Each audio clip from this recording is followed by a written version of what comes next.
गृह मंत्री अमित शाह ने किस तरह संसद में ऑपरेशन सिंदूर पर अपनी बात रखी, आइए आगे वीडियो में देखते हैं। ऑपरेशन सिंदूर की सेना को परमिशन दी और हमारे वीर जवानों ने सटीकता बहादुरी के साथ पाक स्थित आतंकवादी अड्डों को चूर चूर करने का काम किया। वो घटना पर जो बहस हो रही है, इसमें हिस्सा लेने के लिए मैं खड़ा हुआ हूं। माननीय अध्यक्ष जी, सबसे पहले पहलगांव में जो नृशंस हत्या की गई निर्दोष नागरिकों की, धर्म पूछकर उनको मारा गया, इनके परिवार के सामने मारा गया और बड़ी बर्बरता के साथ ये हत्याएं की गई, इसकी मैं घोर निंदा करता हूं। और जो मारे गए हैं इनके परिजनों के साथ अत्यंत हृदय की गहराइयों से मैं संवेदना भी व्यक्त करना चाहता हूं। ऑपरेशन सिंदूर के जवाब में पाकिस्तान के हमारे नागरिक ठिकानों पर गोलीबारी की, इसमें भी कुछ नागरिक हताहत हुए, गुरुद्वारा भी टूटा, मंदिर भी टूटा। जो भी नागरिक उसमें घायल हुए हैं और जो हताहत हुए हैं, वो सभी के प्रति मैं पूरे सदन की ओर से गहरी संवेदना व्यक्त करना चाहता हूं। माननीय अध्यक्ष जी, कल से यहां पर पक्ष और विपक्ष दोनों की चर्चा चल रही है और स्वाभाविक है, जब इस तरह की नृशंस घटना घटे देश में, तब इस पर मुक्त चर्चा भी होनी चाहिए, चिंतन भी होना चाहिए, आगे न हो इसकी व्यवस्था की भी चिंता होनी चाहिए। माननीय अध्यक्ष जी, मैं विषय पर आने से पहले आपके माध्यम से सदन को और सदन के माध्यम से पूरे देश को ऑपरेशन महादेव जो कल एक हुआ है, इसकी जानकारी देना चाहता हूं। माननीय अध्यक्ष जी, कल ऑपरेशन महादेव में सुलेमान उर्फे फैजल जट, अफगान और जिब्रान, 3 आतंकवादी सेना, सीआरपीएफ और जम्मू कश्मीर पुलिस के संयुक्त अभियान में ऑपरेशन महादेव में मारे गए। और माननीय अध्यक्ष जी, ये जो सुलेमान है, ए श्रेणी का लश्कर ए तोयबा का कमांडर था। पहलगाम हमले में और गगनगिर आतंकी हमले में वो लिप्त था। इसके ढेर सारे सबूत हमारी एजेंसियों के पास है। अफगान ए श्रेणी का लश्कर ए तैयबा का आतंकवादी था और जिब्रान भी ए ग्रेड आतंकवादी था।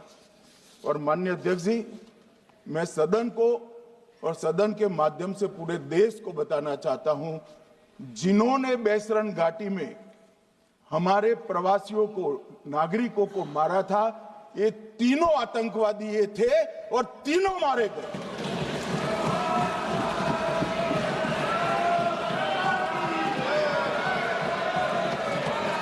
और मान्यवर, मैं आज इस सदन के माध्यम से सेना के पैरा 4, सीआरपीएफ के सारे जवान जो अभियान में शामिल थे और जम्मू कश्मीर पुलिस के जो जवान थे, वो सभी को सदन और पूरे देश की ओर से बहुत बहुत साधुवाद देना चाहता हूं। माननीय अध्यक्ष जी, मैं इस ऑपरेशन महादेव के बारे में थोड़ा डिटेल में बताना चाहूंगा। ऑपरेशन महादेव की शुरुआत 22 मई 2025 को एक प्रकार से तो जिस दिन हत्या हुई थी उसी दिन रात को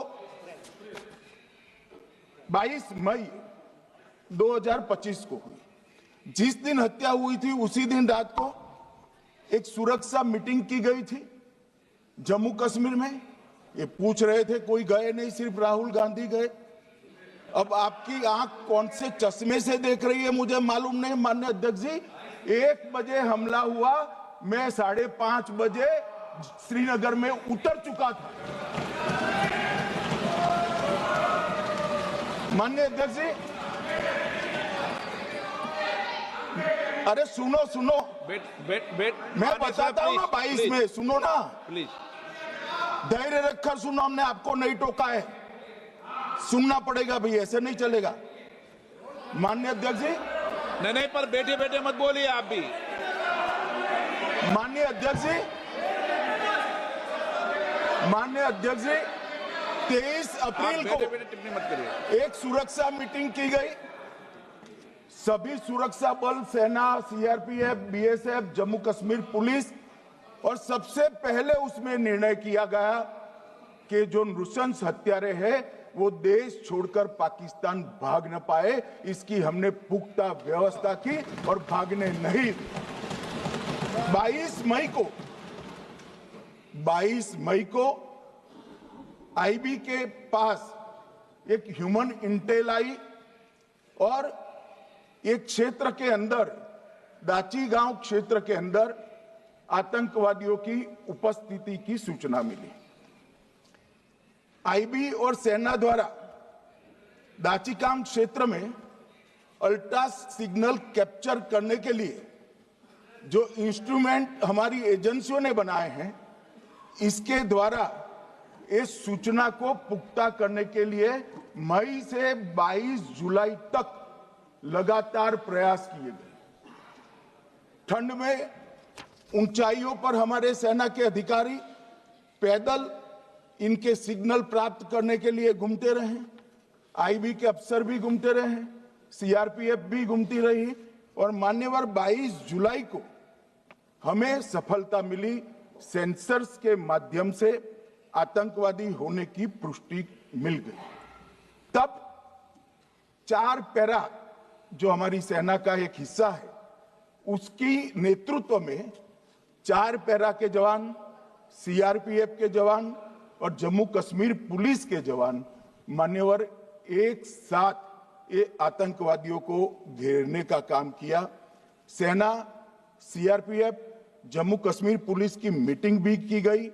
जो 5 ह्यूमन एसेट्स थे उनको भी वहां भेजा गया, और कुल मिलाकर कल जो ऑपरेशन हुआ, इसमें हमारे निर्दोष नागरिकों को मारने वाले तीनों आतंकी मौत के घाट उतार दिए। मान्यवर, तीनों के नाम मैंने बताए हैं, सुलेमान उर्फे फैजल जट, अफगान और जिब्रान। मान्यवर, वो तो एक आशंका थी कि यही लोगों ने घटना की, मगर मैं बाद में एनआईए की जांच पर आता हूं, एनआईए ने पहले से ही इनको, जिन्होंने आसरा लिया था, वो लोगों को गिरफ्तार कर रखा था। उनको खाना पहुंचाने वाले लोगों को अपने कब्जे में रखा था। तो जब आतंकवादियों के शव श्रीनगर आए, इनसे पहचान कराई गई। 4 लोगों ने पहचान लिया, यही 3 लोग थे जिन्होंने पहलगांव में आतंकी घटना को, मगर हमने इस पर भी भरोसा नहीं किया मान्यवर, कोई जल्दबाजी नहीं की। हमने जो आतंकी घटना स्थान से कारतूस मिले थे, वो कारतूस का एफएसएल रिपोर्ट पहले से करा कर रखा था, और चंडीगढ़ सेंट्रल एफएसएल के अंदर बैलिस्टिक रिपोर्ट के आधार पर उनका रिपोर्ट तैयार था। जब ये कल आतंकवादी मारे गए, इनकी 3 राइफलें पकड़ी गई। एक M9 अमेरिकन राइफल थी और 2 AK-47 राइफल थी। जो कारतूस मिले थे वो भी M9 और AK-47 के भी थे, मगर हमने इससे भी संतोष नहीं माना। ये राइफलों को एक विशिष्ट विमान के द्वारा कल रात को 12 बजे चंडीगढ़ पहुंचा गया और पूरी रात फायरिंग कर कर इसके भी खाली खोखे जनरेट किए गए। 2 खोखों का मिलान किया गया, राइफल की नाली और निकले हुए खोखों का भी मिलान हो गया। तब ये तय हो गया कि इन्हीं 3 राइफलों से हमारे निर्दोष नागरिक मारे गए। और मान्यवर, आज मैं सदन को बताते हुए बहुत खुश हूं। मोदी जी ने ऑपरेशन सिंदूर कर आतंकवादियों को जिन्होंने आतंकवादियों को भेजा था उनके आकाओं को जमीन में मिलाने का काम किया था। सेना और सीआरपीएफ ने वो आतंकवादियों को भी समाप्त कर दिया। और मान्यवर,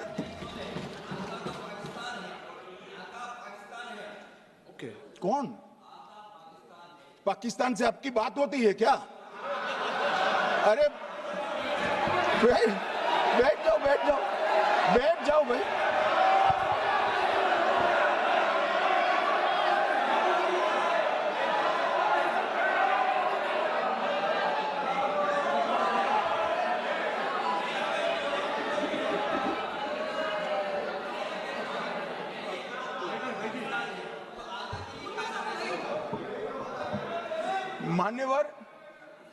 मान्यवर, मैं बताता हूं कैसे इनके आका मारे गए, वो भी नाम के साथ बताता हूं, जगह के साथ बताता हूं, घंटे, मिनट और सेकंड के साथ बताता हूं। मान्यवर, मैं तो अपेक्षा करता था कि जब एक सूचना सुनेंगे पक्ष विपक्ष में खुशी की लहर दौड़ जाएगी, मगर ये स्याही पड़ गई इनके चेहरे। क्या है मान्यवर, किस तरह की पॉलिटिक्स? भाई आतंकवादी मारे गए, आपको इसका भी आनंद नहीं है?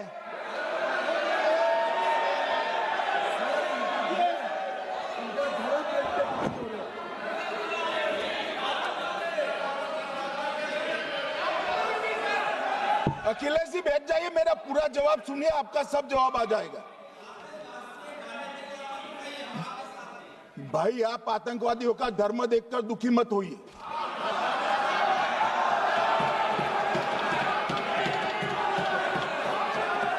अखिलेश बैठ जाइए यार।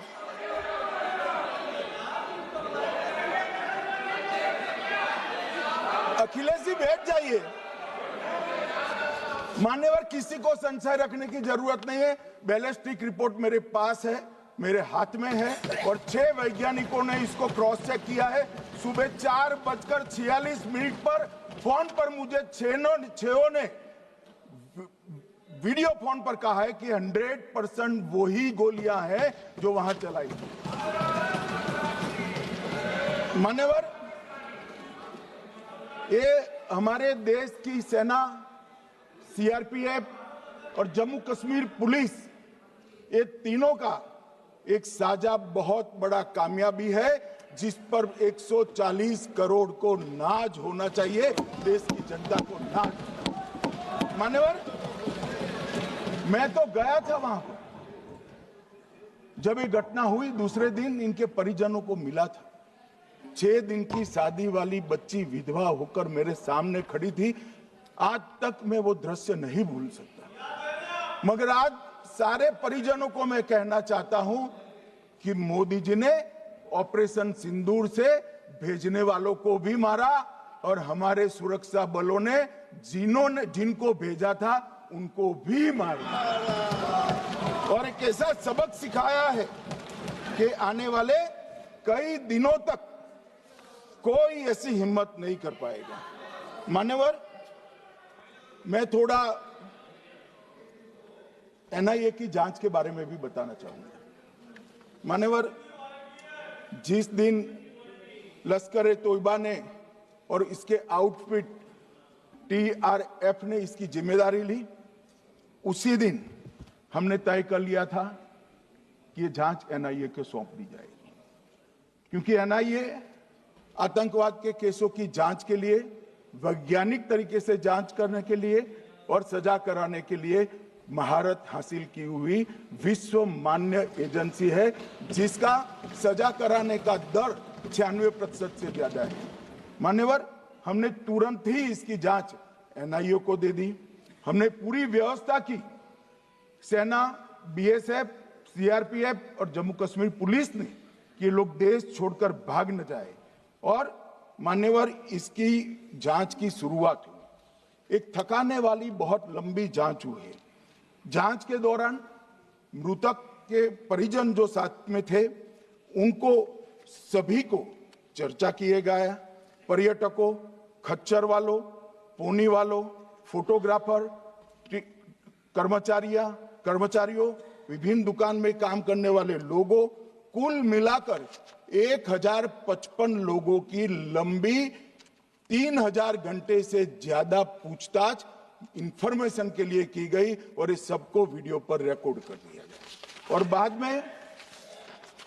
बाद में इसके आधार पर स्केच बनाया गया और ढूंढते 22/6/25 को एक बशीर की पहचान की गई और परवेज की पहचान की गई, जिन्होंने आतंकवादी घटना के अगले दिन आतंकवादियों को शरण दी थी।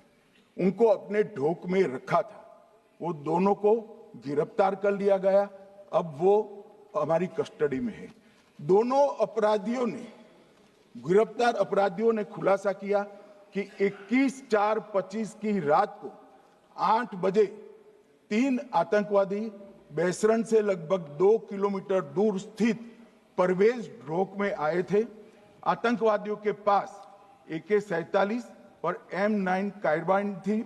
जो 2 आतंकवादियों ने काली पोशाक पहनी थी और एक ने छद्म वेश किया था। खाना खाया, चाय पी और ढोक से निकलते वक्त कुछ खाना, नमक, मिर्च और मसाले लेकर वो चले गए। मान्यवर, उस वक्त हमने जिन खोखों को रिकवर किया था, इसको हमने चंडीगढ़ FSL में टेस्टिंग के लिए भेज दिया। और जब चंडीगढ़ FSL में टेस्टिंग के लिए भेजा गया तो वही राइफल से एप्को आतंकी हमला हुआ था, वो भी निश्चित हुआ। तो आज इसके साथ साथ दूसरे एप्को आतंकी हत्या को अंजाम देने वाले आतंकियों का भी इसके साथ ही समाप्ति हुई है, उनको मार दिया गया है। मान्यवर, और इसके बाद में स्केच बनाया गया।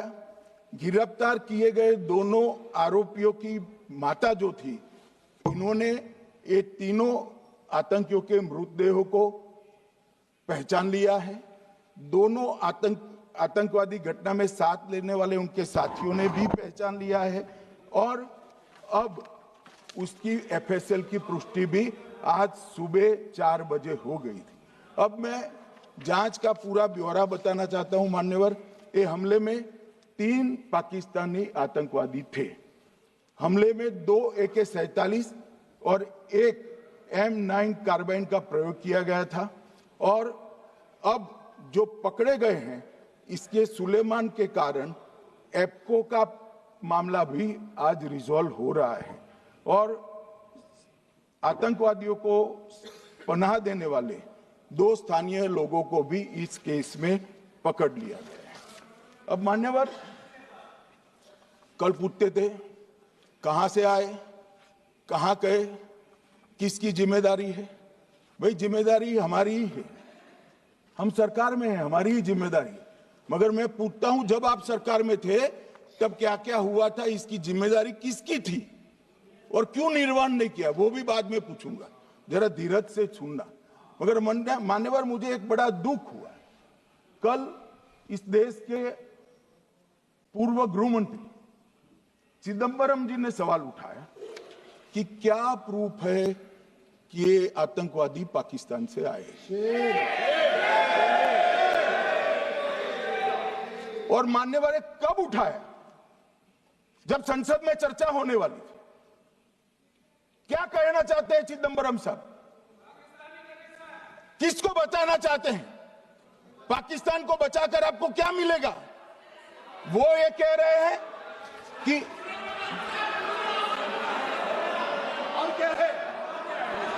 मत जवाब दो।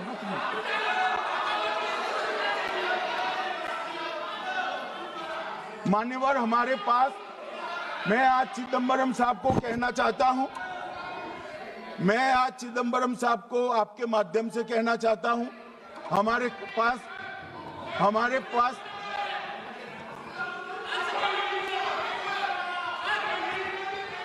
मान्यवर, हमारे पास प्रूफ है, वो भी मैं सदन के सामने रखना चाहता हूं कि तीनों पाकिस्तानी थे।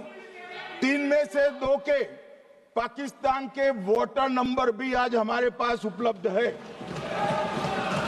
मान्यवर, ये राइफलें हैं, ये राइफलें भी हमारे पास उपलब्ध हैं। इनके पास से जो चॉकलेटें मिली हैं, वो चॉकलेटें ढोक में से मिली, वो भी पाकिस्तान की बनाई हुई चॉकलेट है।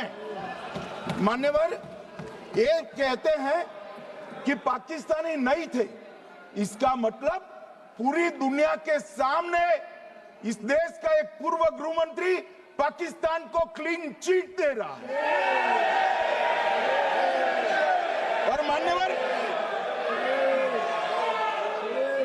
और मान्यवर, वो पाकिस्तानी आतंकवादी नहीं थे, ऐसा बोलकर श्री चिदम्बरम अगर पाकिस्तानी आतंकवादी नहीं थे तो पाकिस्तान पर हमला क्यों किया, वो भी सवाल खड़ा कर रहे हैं। मान्यवर, आज पूरी दुनिया ने हमारे संसद सदस्य गए थे, स्वीकारा था कि हमला पाकिस्तान ने किया है। और इस देश का गृह मंत्री जो कांग्रेस पार्टी से आता है, वो कहता है कि क्या सबूत है। अरे मुझसे मांगते, मैं दे देता, टीवी से मांगते हैं, पूरी दुनिया के सामने उजागर करते हैं, सब सुबह खड़ा करते हैं। पाकिस्तान को बचाने का इनका ये षड्यंत्र आज 130 करोड़ लोग जान रहे हैं। बच नहीं पाओगे आप लोग, बच नहीं पाओगे। मान्यवर,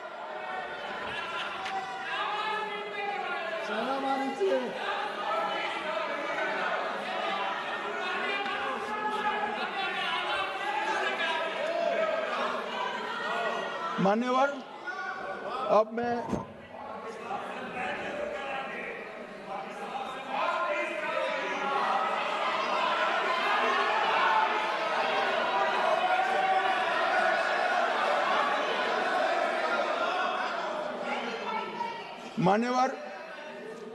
मैं पहलगांव आतंकी हमला और ऑपरेशन सिंदूर, ये दोनों घटनाक्रम के लिए मान्यवर ये अभी से थक जाते हैं।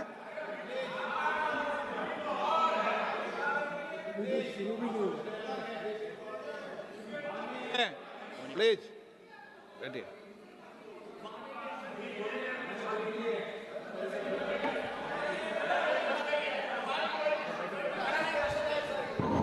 मान्यवर, मैं आपके माध्यम से कहना चाहता हूं, थोड़ा धैर्य रखे भैया, अभी तो शुरू हुआ है, अभी तो शुरू हुआ है। मान्यवर, मैं पहलगांव आतंकी हमला और ऑपरेशन सिंदूर के बारे में पूरा घटनाक्रम बताना चाहता हूं। कल ढेर सारे सवाल उठाए। वैसे तो मुझे लगता था कि कल रक्षा मंत्री जी के भाषण के बाद शायद कांग्रेस पार्टी सपोर्ट में भाषण देना शुरू करेगी और अगर थोड़ी बहुत जनता की इच्छा की परख होती तो वो ही करते, मगर नहीं करा, क्योंकि रक्षा मंत्री जी ने बहुत बारीकी से ऑपरेशन सिंदूर की सफलता, इसकी जरूरियात, इसकी प्रासंगिकता और इसके परिणाम, इसके बारे में बहुत अच्छे तरीके से सदन के माध्यम से पूरी देश की जनता के सामने रखा जाए। मगर फिर भी उन्होंने बहुत सारे सवाल किए। अब सवाल किए हैं तो मुझे जवाब देना भी पड़ेगा, उनको सुनना भी पड़ेगा। मान्यवर, मैं पूरा घटनाक्रम बताना चाहता हूं। मान्यवर, 22 अप्रैल को पहलगांव में आतंकवादी हमला हुआ। इसमें 26 लोग मारे गए, 25 भारतीय और 1 नेपाली नागरिक। हमने उसी वक्त मैं श्रीनगर जाने के लिए निकल गया। रात को ही सुरक्षा बलों की मीटिंग कर ये भाग न पाए इसकी व्यवस्था की। माननीय मोदी जी ने 23 और 30 अप्रैल को सीसीएस की मीटिंग चेयर की। ये कह रहे हैं, मैं आज बताना चाहता हूं कि सीसीएस की 23 अप्रैल की मीटिंग में क्या हुआ। सबसे पहला कांग्रेस पार्टी का ब्लंडर था सिंधु जल संधि, इसको स्थगित करने का काम नरेंद्र मोदी जी ने। हमने अटारी के माध्यम से एकीकृत जांच चौकी जो चलती थी उसको बंद कर दिया। पाकिस्तानी नागरिकों के सार्क वीजा को सस्पेंड कर सभी को वापस पाकिस्तान भेजने का काम किया। पाकिस्तान स्थित उच्चायोग में रक्षा, सैन्य, नौसेना के सलाहकारों को अवांछनीय व्यक्ति घोषित किया। संख्या को 55 से घटाकर 30 किया और सीसीएस ने ये संकल्प लिया कि जहां पर भी ये आतंकवादी छुपे हैं उनको और उनकी ट्रेनिंग करने वाले अड्डों को सेना, पुलिस, सीआरपीएफ, बीएसएफ उचित जवाब देगी। मान्यवर, जिस तारीख को ये हुआ उसी दिन ये निर्णय हो चुका। मान्यवर, इसके बाद में कल गोगाई जी कहते थे मोदी जी 24 को पहलगाम जाने की जगह बिहार गए। सुनो यार। मान्यवर, मोदी जी जब ये पहलगाम घटना हुई यहां नहीं थे, विदेश में थे। आने के बाद तुरंत सीसीएस बैठक की और मोदी जी जिस दिन बिहार गए उस दिन पहलगाम में कुछ नहीं, कोई नहीं था, सिर्फ राहुल गांधी थे। सारे लोग चले गए थे, सारे लोग वहां से अपने अपने ठिकाने पर चले गए थे। मगर इन्होंने एक बात कही, उस पर मेरी आपत्ति है। मान्यवर, उन्होंने कहा 24 अप्रैल को चुनावी भाषण किया। मान्यवर, देश का नेतृत्व करने वाले देश के प्रधानमंत्री की फर्ज होती है कि देश की संप्रभुता पर, देश के नागरिकों पर अगर ऐसा जघन्य हमला होता है तो जनता की भावनाओं के अनुरूप जवाब देना चाहिए। मान्यवर, मैं आज आपकी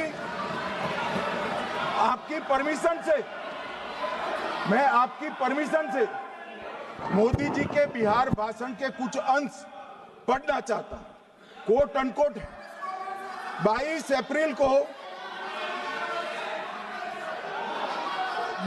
अप्रैल को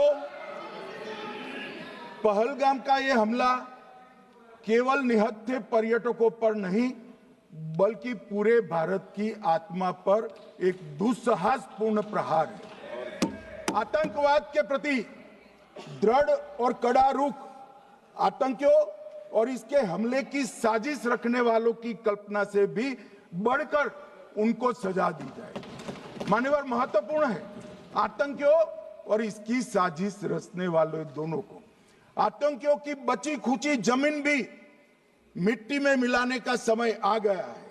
140 करोड़ भारतीय इस बात के लिए एकजुट है कि आतंकी आकाओं की कमर तोड़ दी जाएगी। भारत हर एक आतंकवादी और उनके समर्थकों की पहचान करेगा, उनका पता लगाएगा और उन्हें दंडित करेगा।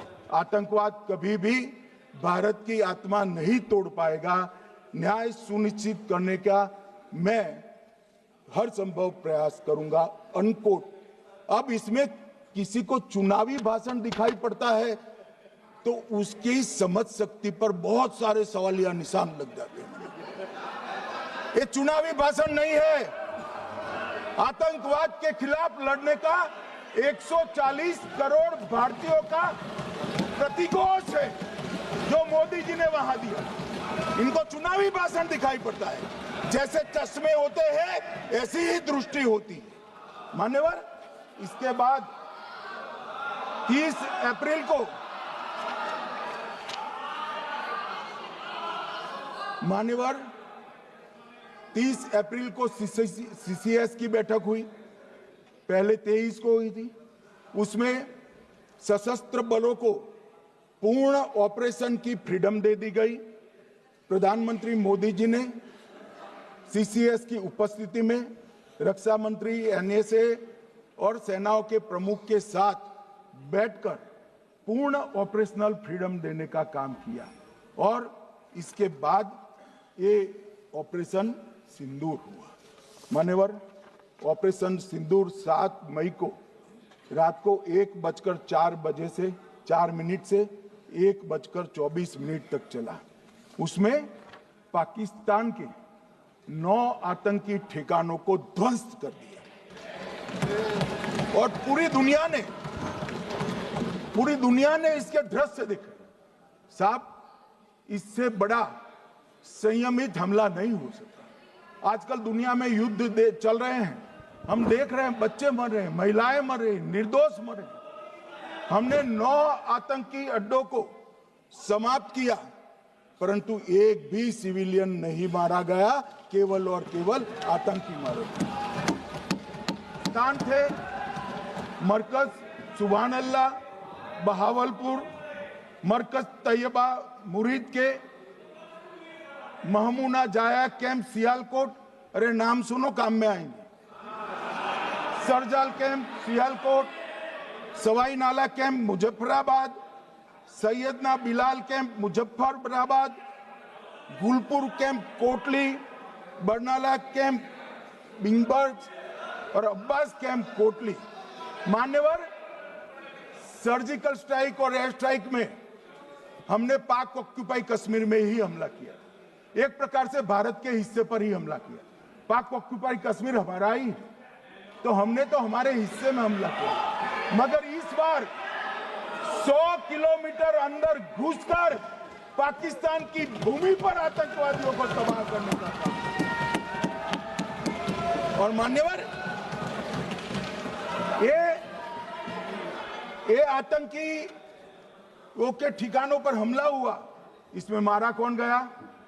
हाफिज मोहम्मद जमील जैसे मोहम्मद के प्रमुख मौलाना मसूद अजहर के बहनोई, मुदस्सर खादियान मरकज तैयबा मुरीद का प्रमुख, याकूब मलिक जेएम पदाधिकारी, मोहम्मद हमसा जमील जेएम ऑपरेटिव, मोहम्मद यूसुफ अजहर गंभीर रूप से घायल था, फिर मारा गया।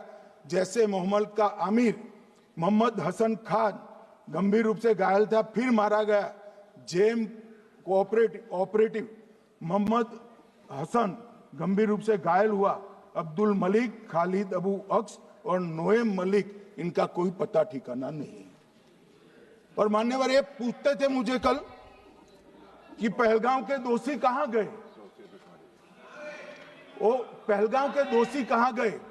ये जो मैंने, अरे सुनो ना यार, ये जो 10 मैंने नाम पढ़े हैं, इसमें से 8 ये चिदंबरम एंड कंपनी के समय में आतंकवादी घटना घटाने वाले लोगों को नरेंद्र मोदी जी ने मारा। ये हमें पूछते हैं कहां गए? अरे भाई, आपके समय में जो छुप गए थे उनको चुन चुन कर हमारी सेना ने समाप्त कर दिया है। और ये 10 नहीं,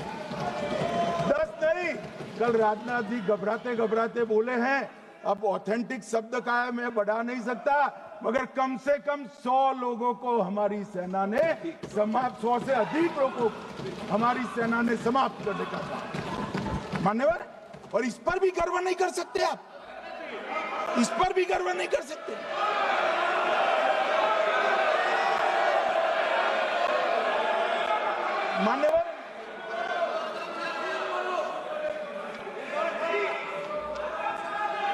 मान्यवर, 7 मई को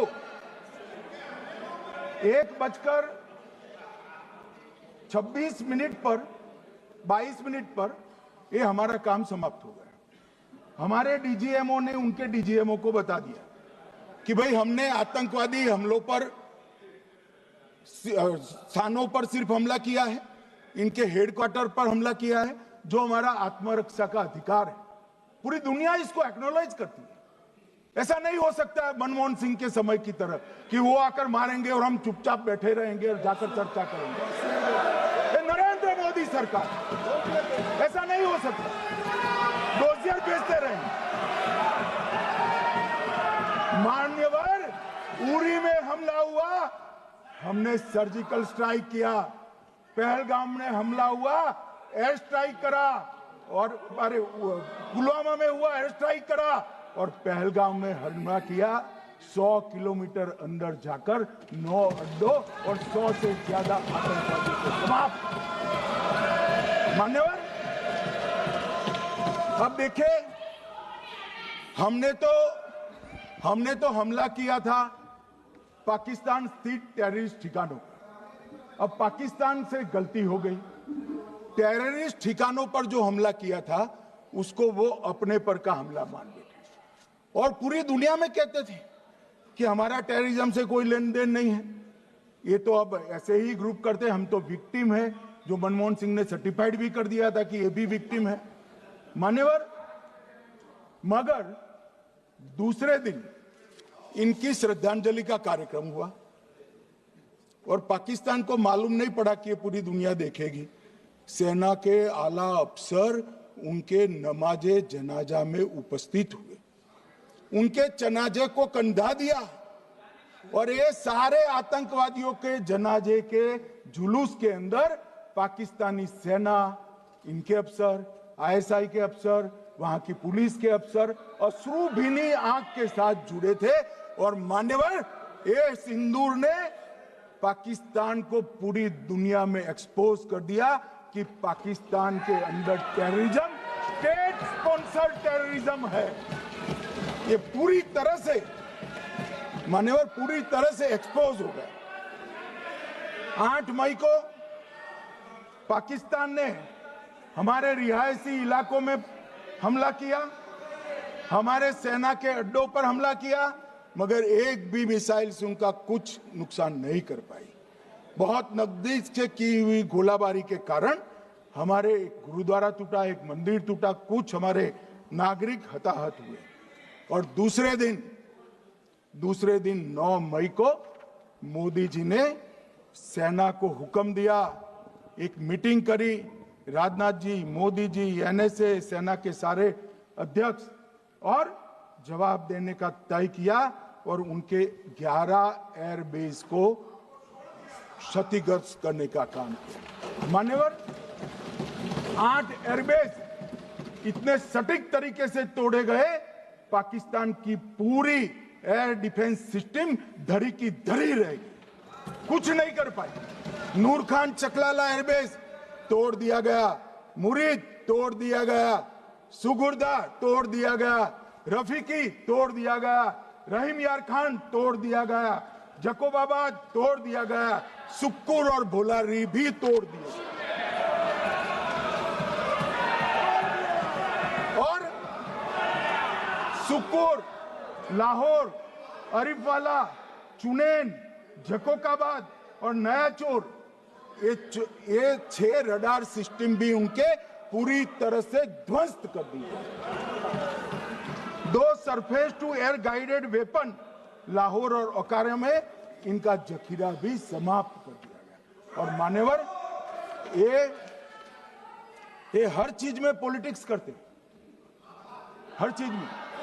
जब उन्होंने हमारे रिहायशी इलाकों पर हमला किया, फिर भी हमने इनके रिहायशी इलाकों पर हमला नहीं किया, सिर्फ इनके एयरबेस और एयर डिफेंस सिस्टम को निशाना बनाया और उनकी आक्रमण करने की क्षमता को पंगु कर रख दिया। हमारी पूरी सेना, पूरी वायुसेना, पूरी नौसेना अक्षुण्ण थी और उनकी हमला करने की क्षमता को हमने छिन्न विछिन्न कर दिया। पाकिस्तान के पास शरण में आने के अलावा और कोई चारा ही नहीं था। इसलिए मान्यवर, इसलिए 10 मई को डीजीएमओ ने, पाकिस्तान के डीजीएमओ ने भारत के डीजीएमओ को फोन किया और 5 बजे हमने इस संघर्ष को विराम किया। अब मान्यवर,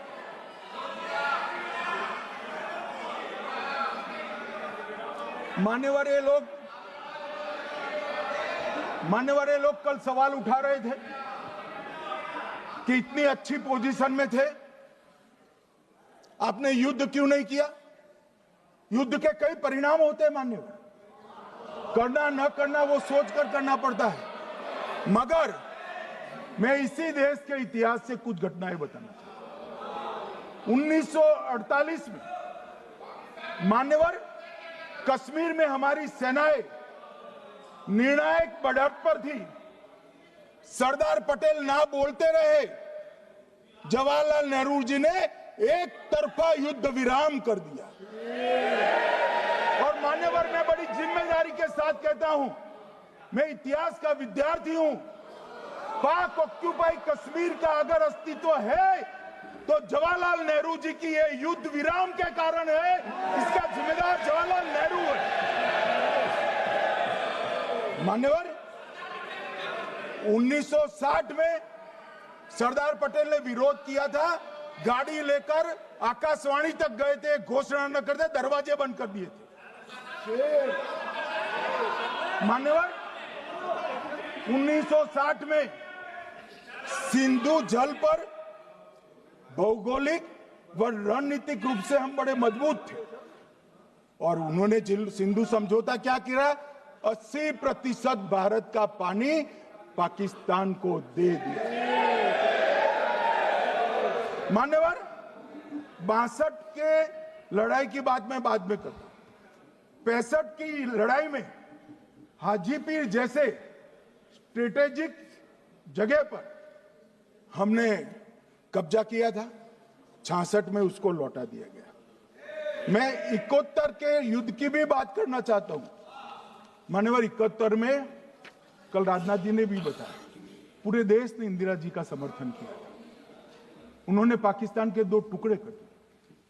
बहुत बड़ी विजय थी भारत की और सदियों तक भारत इस विजय पर गर्व करेगा। हम सब भी करते हैं, हमें कोई आपत्ति नहीं। मगर हुआ क्या मान्यवर? युद्ध की विजय की चकाचौंध में क्या हुआ? 93 हजार युद्ध बंदी हमारे पास थे, 93 हजार, और 15,000 वर्ग किलोमीटर क्षेत्र पाकिस्तान का हमारे पास था। 93 हजार युद्ध बंदी, उस वक्त की पाकिस्तान की सेना का 42% और 15,000 वर्ग किलोमीटर क्षेत्र। मगर शिमला में समझौता हुआ, पाक ऑक्यूपाई कश्मीर मांगना ही भूल गए। अगर उस वक्त पाक ऑक्यूपाई कश्मीर मांग लेते, न रहेगा बांस न बजती बांसुरी। ये कैंप तोड़ने की जरूरत न पड़ती साहब आपको, हमको। मान्यवर इतना ही नहीं, पाक ऑक्यूपाई कश्मीर तो नहीं लिया, मांगना ही भूल गए। 15,000 वर्ग किलोमीटर की जीती हुई भूमि भी वापस दे दी। तय हुआ था पाकिस्तानी नरसंहार के लिए युद्ध अपराध न्यायाधिकरण बनेगा, नहीं बना। सेना ने पूर्वी पाकिस्तान में नरसंहार किया था। 195 पाकिस्तानी अधिकारियों पर मुकदमा चढ़ना था। भुट्टो अपने साथ इंदिरा जी के सामने से छुड़ा कर ले गए।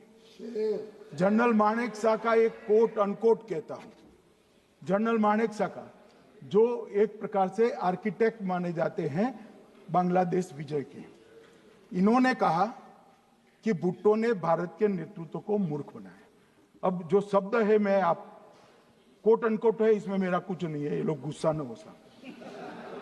आई told her into bracket Indira Gandhi, Indira ji को कहा, that he into bracket Bhutto के लिए, he has made monkey out of you. समझ में आता है? ये फील्ड मार्शल साहब ने कहा है मान्यवर, और ये हमें सिखा रहे, ये नहीं किया, वो नहीं किया, फलाना नहीं किया, ठिकाना नहीं किया। अरे भाई, आप तो पाकिस्तान को क्लीन चिट दे रहे हो कि पाकिस्तान ने हमला ही नहीं किया है। क्या अधिकार है आपको पूछने का? कोई अधिकार नहीं है साहब। देखिए क्या होता है, मैंने कहा मैंने कहा पाकिस्तान को क्लीन चिट दे रहे हो, तो कनी मोदी जी कह रही है कि नहीं, हम नहीं दे रहे हैं। कनी मोदी जी, माननीय अध्यक्ष जी, आपके माध्यम से मैं कनी मोदी को बताना चाहता हूं, माननीय सदस्य जी को, कि वो कह रही है हमने नहीं दिया, मगर जिसके साथ बैठते हो उसका दोस्त तो आपके सर पर आएगा ना। चिदम्बरम जी कर रहे हैं, आपके राज्य से है, कांग्रेस के प्रमुख नेता है। देश के पूर्व गृह मंत्री कह रहे हैं कि पाकिस्तान ने आतंकवादी नहीं भेजे थे। क्या क्लीन चिट देना चाहते? किसी को अधिकार नहीं है साहब यहां आतंकवाद पर बोलने का, किसी को अधिकार नहीं। मान्यवर,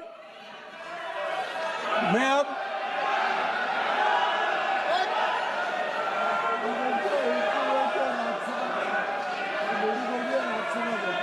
मान्यवर, मैं उनको बताना चाहता हूं, अभी आधा भी नहीं हुआ है, जरा सुनो।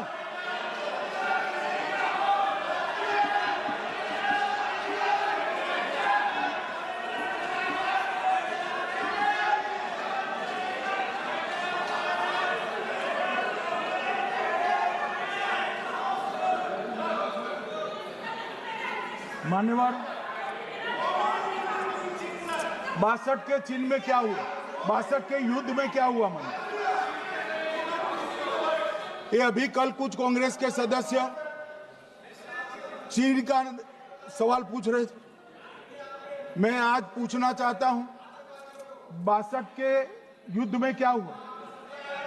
38,000 वर्ग मीटर, पूरा सदन ध्यान से सुने, 38,000 वर्ग मीटर अक्साई चीन का हिस्सा चीन को दे दिया गया, और वर्ग किलोमीटर ही बोला, वर्ग किलोमीटर। और मान्यवर, ऐसी ही चर्चा उस वक्त सदन में हुई। मैं तो बड़ी गंभीरता से जवाब दे रहा हूं, मुझे बोलने नहीं देते। जवाहरलाल नेहरू जी ने क्या कहा? वहां घास का एक तिनका भी नहीं उगता है, वो जगह को क्या करे? तो एक संसद सदस्य ने, नेहरू जी का सर मेरे जैसा था, महावीर प्रसाद त्यागी जी ने कहा कि आपके सर पर भी एक बाल नहीं, वो चीन बेच दे क्या? मान्यवर इस तरह से जवाब देते थे, नॉन सीरियस टाइप के जवाब। और कल गोगोई जी बड़ा बड़ा उछल उछल कर बोल रहे थे।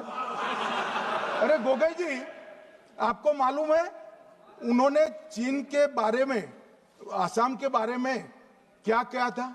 आसाम को आकाशवाणी पर बाय बाय कह दिया। रिकॉर्डिंग है, रिकॉर्डिंग है।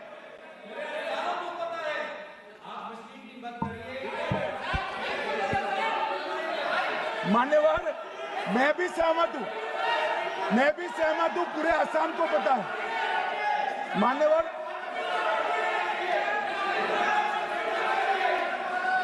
मान्यवर,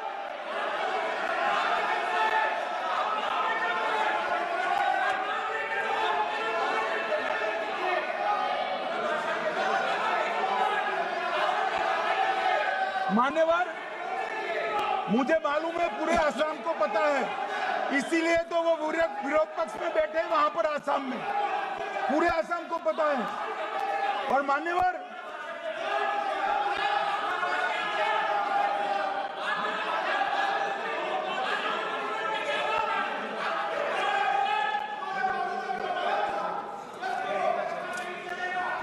मान्यवर, मान्यवर, जोर से बोलने से सत्य को छिपाया नहीं जा सकता।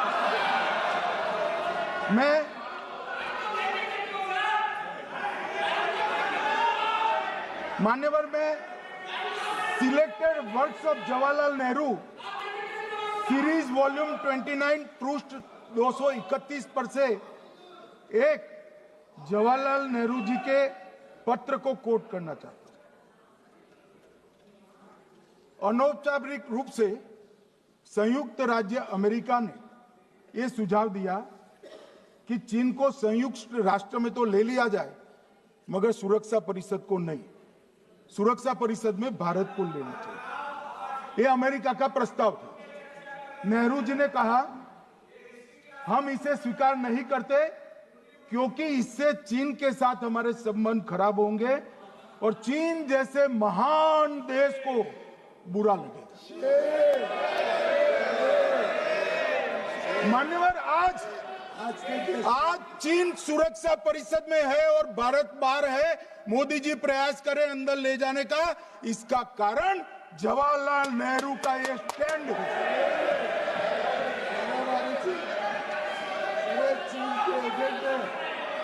और मान्यवर, एक तो पीढ़ी दर पीढ़ी चलता आ रहा है। राजीव गांधी फाउंडेशन ने चीन के साथ एमओयू कर दिया। अब कहते नहीं है कि एमओयू में क्या था, ये तो बताओ भाई, क्या एमओयू किया था राजीव गांधी फाउंडेशन ने। और जब डोकलाम में हमारे सेना के जवान चीन की सेना के सामने आंख में आंख डालकर बैठे थे, वो चीन के राजदूत के साथ राहुल गांधी मीटिंग कर रहे थे। ये मान्यवर ऐसा नहीं है। जवाहरलाल नेहरू, सोनिया गांधी, राहुल गांधी, तीन पीढ़ी तक के चीन का प्रेम उतरता जा रहा है। मान्यवर,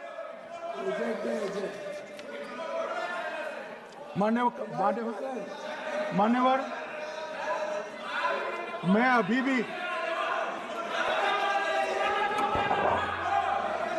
भी एक बात इस महान सदन के माध्यम से देश की जनता को कहना चाहता हूं, जो मेरी मान्यता है। ये सारी आतंकवाद की जड़ पाकिस्तान है और पाकिस्तान कांग्रेस पार्टी की भूल है। पार्टीशन स्वीकार न करते पाकिस्तान कभी न होता। इन्होंने पार्टीशन को स्वीकार कर देश को तोड़ा है। मान्यवर, कल विदेश मंत्री जी बता रहे थे शर्म अल शेख सम्मेलन का बलूचिस्तान ब्लंडर, जिसने पाकिस्तान को हमारे साथ चर्चा करने के लिए इक्वल फुटिंग पर ला दिया। मान्यवर, अब ये टेररिज्म की बात करते हैं। मैं इसमें भी पूरे देश की जनता को टेररिज्म की विगत 20 साल की स्थिति से अवगत कराना चाहता हूं। मान्यवर, अटल जी की सरकार थी। 2002 में टेररिज्म को समाप्त करने के लिए अटल जी की सरकार, एनडीए की सरकार, भाजपा सरकार पोटा का कानून लेकर आई। मान्यवर, मैं सदन को याद कराना चाहता हूं, पोटा कानून का विरोध किसने किया था? किसने किया? कांग्रेस पार्टी ने किया। हमारे पास बहुमत नहीं था राज्यसभा में। मजबूरन हमने कानून को घिर गया, मजबूरन संयुक्त सत्र बुलाना पड़ा और पोटा कानून संयुक्त सत्र में पारित हुआ। देश नहीं भूल सकता मान्यवर। और पोटा कानून को रोककर आज भी कांग्रेस पार्टी के नेता जब बोले तब कहे, पोटा कानून को रोककर किसको बताना चाहते थे आप? किसको बचाना चाहते थे? पोटा तो आतंकवादियों के खिलाफ था। पोटा को रोककर अपनी वोट बैंक का उल्लू सीधा करने के लिए आप आतंकवादियों को बचाना चाहते। और मान्यवर, 2004 में अटल जी की सरकार गई, मनमोहन सिंह, सोनिया गांधी की सरकार आई। आते ही पहला काम क्या किया मान्यवर? पहली ही कैबिनेट में पोटा कानून को रद्द कर दिया।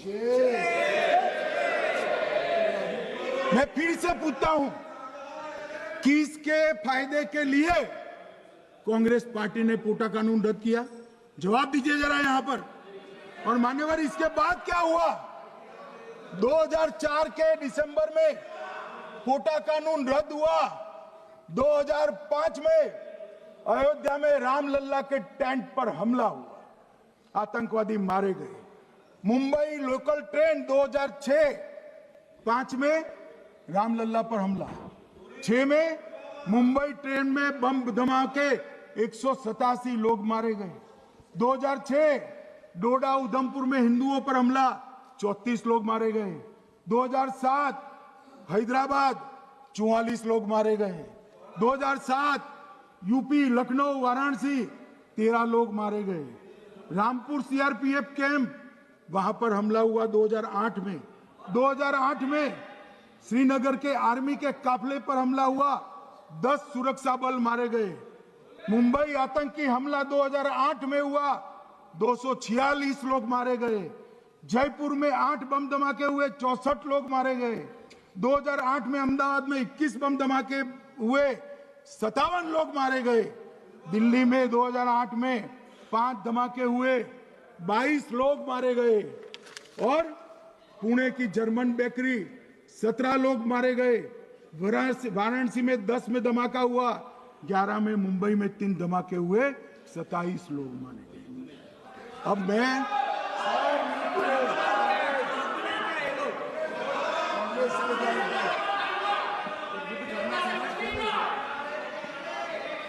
मान्यवर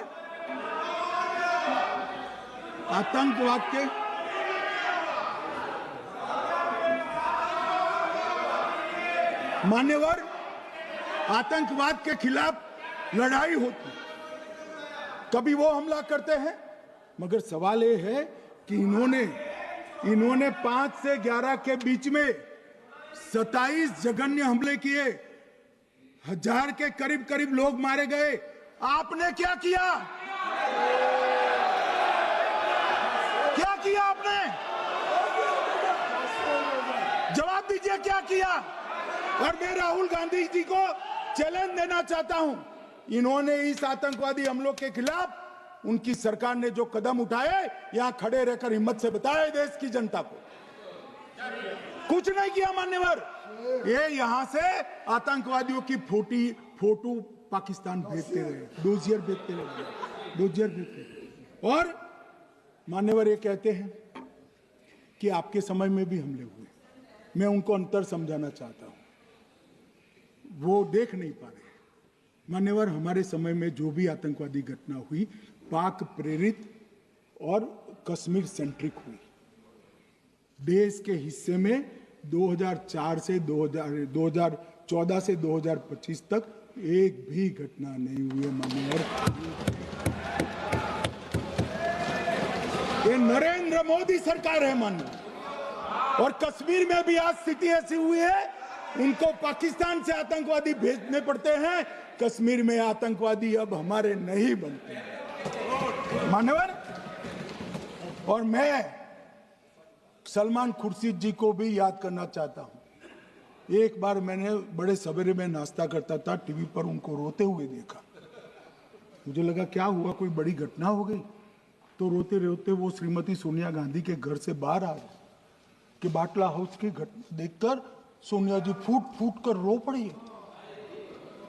अरे रोना था तो शहीद मोहन शर्मा के लिए रोते, बाटला हाउस के आतंकवादियों के लिए रोना आता है। और मान्यवर हमें पूछते हैं कि आपने क्या किया। कोई अधिकार नहीं है पूछने का, कोई अधिकार नहीं है मान्यवर। और ये हमें पूछते थे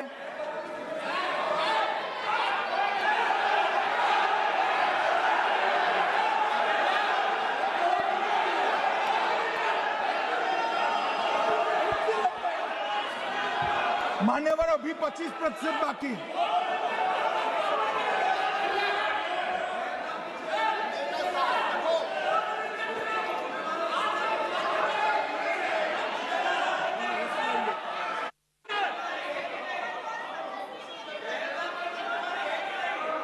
बैठिए, जवाब दे रहे हैं ना आपका, जवाब दे रहे हैं आपका।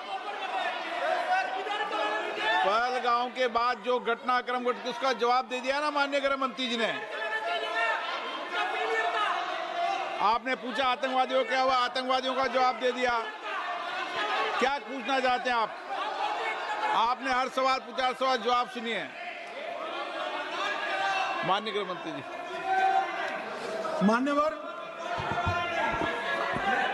मान्यवर, इन लोगों को कल ऐसा था कि ये जो बेसरन के गुनहगार है वो पाकिस्तान भाग गए। तो बड़े आवाज से पूछते थे, भाग गए, गृह मंत्री क्या करता है, जिम्मेदारी ले। हमारी तो सेना ने ठोक दिया, सीआरपीएफ ने ठोक दिया मान्यवर। अब मेरा तो जवाब बनना ना देता है, ना वो मांगना बनता है। मगर मैं उनको कुछ पूछना चाहता हूं।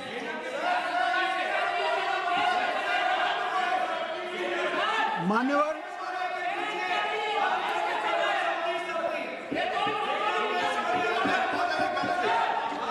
प्लीज, मारेगी तो सेना ही ना, सेना अब ऐसे भी मारेगी ना, तो वो भी ये कह रहे हैं सेना और सीआईएसएफ ने मारा।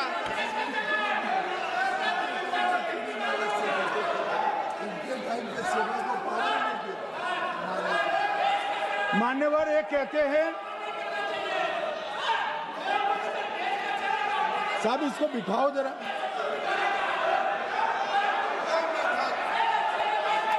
हाँ प्लीज बैठिए बैठिए बैठिए बैठिए बैठिए।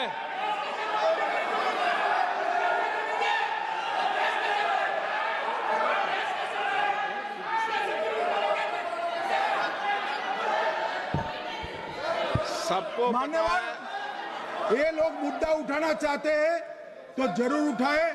मैं आज सुबह ही सलमान खुर्शीद जी का वो इंटरव्यू मेरे मोबाइल में रिजर्व कर आया हूं। आप जब भी कहोगे ये पूरे टीवी पर बताने के लिए मैं तैयार हूं।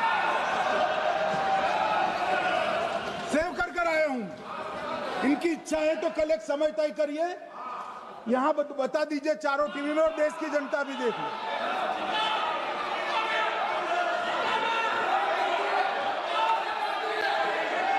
मान्यवर कह रहे हैं बताओ, आप बताओ, बताना है या नहीं बताना? नहीं, पूछो ना उनको। Please please.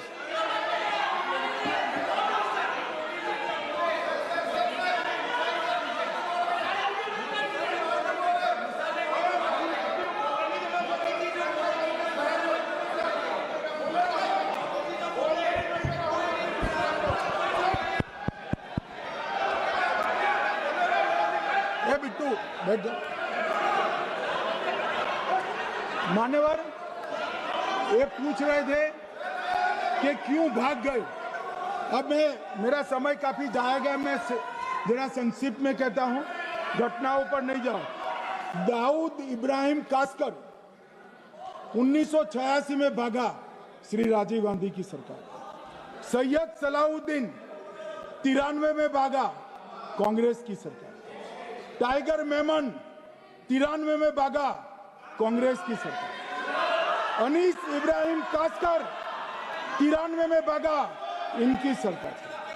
रियाज भटकल 2007 में भागा, इनकी सरकार। इकबाल भटकर 2010 में भागा, इनकी सरकार। मिर्जा सादाब बेग 2009 में भागा, इनकी सरकार। अब मान्यवर मेरा तो जवाब मांग लिया, हमारे सुरक्षा बलों ने मेरा जवाब भी दे दिया, अब राहुल गांधी इसका जवाब दे।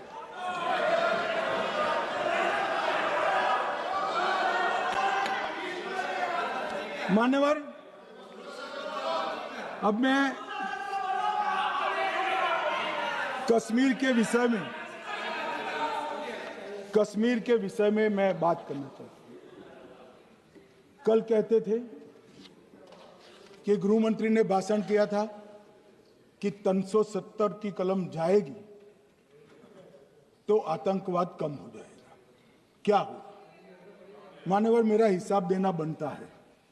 हम भारतीय जनता पार्टी के कार्यकर्ता हैं, ये नरेंद्र मोदी जी की सरकार है, हम जवाबदेह होते हैं जनता के प्रति, संसद के प्रति और देश के हितों के प्रति। मैं आज देश की जनता के सामने 2004 से 14 और 2015 से 25 10-10 साल का लेखा जोखा रखना चाहता हूं। 2004 से 14 में अखंड सोनिया मनमोहन की सरकार थी 10 साल की, और 15 से 25 अखंड रूप से नरेंद्र मोदी जी की सरकार। कश्मीर में टेरर इंसिडेंट 7217 हुए थे 2004 से 14 में। 70% की कमी के साथ 2150 हो गए 1525। नागरिकों की मृत्यु 2004 से 14 में 1770 हुई, 2015 से 25 में कम होकर 357 हो गई, 80%। सिक्योरिटी फोर्सेस की मृत्यु 1060 हो गई उस वक्त, और हमारे समय में 542 हुई, और टेररिस्टों की मृत्यु में 123% की वृद्धि हुई। ये हमें पूछ रहे हैं क्या हुआ? आंकड़े से भाग नहीं सकते भाई, आंकड़े से भाग नहीं सकते। और अब मैं कहता हूं कि धारा 370 ने कश्मीर में आतंकवादी इकोसिस्टम को नष्ट कर दिया है, जिस धारा 370 को आपने इतने साल तक बचा कर। हमने जीरो टेरर प्लान बनाया है, एरिया डोमिनेशन प्लान बनाया है, मल्टी लेवल डिप्लॉयमेंट किया है, सुरक्षा जेलें बनाई हैं, 98% ट्रायल अब वीडियो पर हो रहे हैं, हमने संचार साधन बसाए हैं, और 702 फोन विक्रेता जेल में डाले, 2667 सिम कार्ड बन गए। हमने, एक जमाना था साहब 10-10 हजार लोगों के जनाजे निकलते थे, पूरे देश ने घटनाएं देखी होगी, बुरहान वानी मर गए, फला मर गए, ढिका मर गए, 10-10 हजार। अब जो मारा जाता है उसको वही दफना दिया जाता है। किसी भी आतंकवादी को उसका महिमा मंडन करने के लिए जनाजे की इजाजत नरेंद्र मोदी के शासन में नहीं। मान्यवर, आतंकवादियों के सगे वाले और समर्थक चुन चुन कर हमने नौकरियों से निकाले, पासपोर्ट रद्द कर दिए हैं, गवर्नमेंट कॉन्ट्रैक्ट रद्द कर दिए हैं, 75 से ज्यादा आतंकी समर्थकों को कोर्ट से ऑर्डर लेकर सरकार से बर्खास्त कर दिया गया है। बार काउंसिल उनके समर्थकों से भरी थी, सस्पेंड कर नया लोकप्रिय चुनाव हमने कराया है। मान्यवर, कई संगठन बैन करे, मैं बाद में बताता हूं। विशेष यूएपीए अदालतें बनाई हैं, लगभग मार्च 22 से 25 के बीच में यूएपीए के 2267 मामले हमने जब्त किए हैं, दर्ज किए हैं, 374 कुर्की किए हैं। और परिणाम क्या आया मान्यवर? ये पूछ रहे हैं परिणाम क्या है? शुतुरमुख वृत्ति से अगर मिट्टी में सर रखकर बैठोगे तो कुछ नहीं, सूर्य भी नहीं दिखेगा। मान्यवर, परिणाम आया है। पहले ऑर्गेनाइज्ड टाउन पेल्टिंग साल की 2654 होती थी एवरेज इनकेस में। कितनी मान्यवर? 2654 पथराव होते हैं, 2024 में 0 हो गया। मान्यवर, ऑर्गेनाइज हड़ताल पाकिस्तान से ऐलान करते थे, घाटी बंद रहती थी। पाकिस्तान की भी हिम्मत नहीं है, घाटी में भी हिम्मत नहीं है। इनके समय में साल में 132 दिन घाटी बंद रहती थी, अब ऑर्गेनाइज हड़ताल 3 साल से 0 है। मान्यवर, टाउन पेल्टिंग में नागरिकों की मृत्यु हर साल 112 होती थी, 3 साल से नागरिकों की मृत्यु 0 है। मान्यवर, जख्मी होते थे 6235 लोग टाउन पेल्टिंग में, आज 0। मान्यवर, आज मैं बताता हूं, एक समय में हुर्रियत के नेताओं को यहां वीआईपी ट्रीटमेंट मिलती थी, हुर्रियत के साथ चर्चा करते थे, और ये हुर्रियत वाले आते थे, रेड कारपेट पूरा रोड खाली कर सीधा आता था, और मनमोहन सरकार के दूत इनके साथ चर्चा करते थे। सारे हुर्रियत के कंपोनेंट हमने बैन कर दिए हैं, सारे जेल की सलाखों के पीछे। हम कोई हुर्रियत से बात करना नहीं चाहते। मैं सदन में नरेंद्र मोदी जी की नीति दोहराना चाहता हूं। हुर्रियत टेररिस्ट संगठनों के आउटफिट है, हम इनसे बात नहीं करेंगे। हम अगर किसी से बात करेंगे तो घाटी के युवाओं के साथ बात करेंगे, हुर्रियत के साथ बात।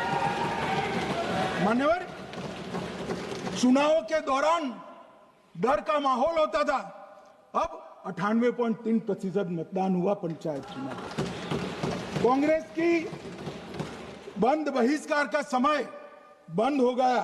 सेपरेटिस्ट बात करना चाहते थे, अब वो नहीं कर सकते। और मान्यवर 2019 के बाद हमने कितने संगठन बैन करे, मैं बोलना चाहता हूं, थोड़ा समय चाहिएगा मान्यवर। The TRF, people's anti fascist front, Tehreek ul Mujahideen, Jamaat ul Mujahideen Bangladesh Hindustan, Jammu Kashmir Ghaznavi force, Khalistan tiger force, Hizb ut Tahrir, जमाते इस्लामी, जो जमाते इस्लामी ने पूरे पाकिस्तान के अंदर एक प्रकार से अलगाववाद का जहर घोला, वो जमाते इस्लामी आज बंद कर दिया गया। Jammu Kashmir liberation front, Jammu Kashmir democratic freedom party, Muslim league Jammu Kashmir, Tehreek Hurriyat, Muslim conference Sumji गुट, Jammu Kashmir national front, Jammu Kashmir people's freedom league, Jammu Kashmir people's league, Jammu Kashmir Ittehadul Musalman Awami action committee, Sikh for justice और पॉपुलर फ्रंट ऑफ इंडिया को भी हमने बैन किया। और ये शांति ऐसे नहीं हुई है। और ये कहते हैं कि एक भी घुसपैठ नहीं होती है। कभी गए हो आप पाकिस्तान? तो कई बार गए हो गए आप सीमा पर गए हो? पाकिस्तान तो कई बार गए हो, फिर से बोलता हूं, सीमा पर गए हो, सीमा के माध्यम से पाकिस्तान गए हो। हमारे जवानों की कठिनाई देखो साहब, -43 डिग्री में पहाड़ पर रहकर नदी नालों के बीच में चौकी करते हैं। कोई घुस गए तो क्या हुआ? कोई घुस गया वो बचेगा नहीं। यहां हम उसको या तो अरेस्ट करेंगे या तो एनकाउंटर में वो मारा जाएगा, बचेगा कोई नहीं। इनको सीमा की भौगोलिक कठिनाइयां मालूम नहीं। वहां मान्यवर कई नदी नाले हैं, वेग से पानी आता है, -46 डिग्री टेम्परेचर है, नीचे सुरंगें बनाते हैं। और ये तो ऐसे कह रहे हैं घुस गए। अरे भाई, आपके मन में तो, आपके समय में तो घुसने की जरूरत ही नहीं थी। आप बुलाते थे वीजा देकर, क्यों घुसेंगे? घुसने की जरूरत ही नहीं। जैसे आप पाकिस्तान जाते हो वैसे वो यहां आते। मान्यवर, अब ये कैसे हमें पूछ सकते हैं? मान्यवर,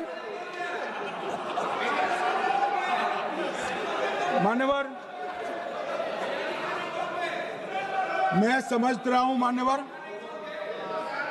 मान्यवर, मैं समझ रहा हूं पोटा का विरोध करने वाले को नरेंद्र मोदी की आतंकवादी विरोधी नीति नहीं पसंद आई। मैं समझ रहा हूं पोटा रद्द करने वाले को नरेंद्र मोदी जी की एंटी टेरर नीति पसंद नहीं आई।